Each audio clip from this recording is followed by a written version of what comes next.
സ്വർണക്കൊള്ളയുമായി ബന്ധപ്പെട്ട് ഉണ്ണികൃഷ്ണൻ പോറ്റിയെ ഇപ്പോൾ കസ്റ്റഡിയിലെടുത്ത് ചോദ്യം ചെയ്തു വരികയാണ്. പ്രത്യേക അന്വേഷണ സംഘം രാവിലെ വീട്ടിലെത്തിയാണ് ഉണ്ണികൃഷ്ണൻ പോറ്റിയെ കസ്റ്റഡിയിലെടുത്തിരിക്കുന്നത്.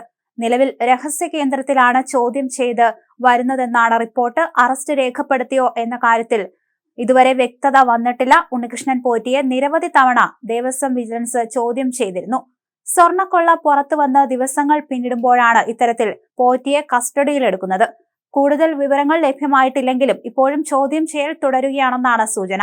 അതേസമയം ശബരിമല സ്വർണക്കൊള്ളയുമായി ബന്ധപ്പെട്ട് 10 ദിവസത്തിനകം റിപ്പോർട്ട് കോടതിയിൽ സമർപ്പിക്കേണ്ടതുണ്ട്.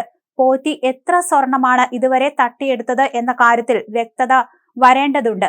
തിരുവനന്തപുരത്തോ പത്തനംതിട്ടയിലോ ആണ് ചോദ്യം ചെയ്യലെന്നാണ് സൂചന.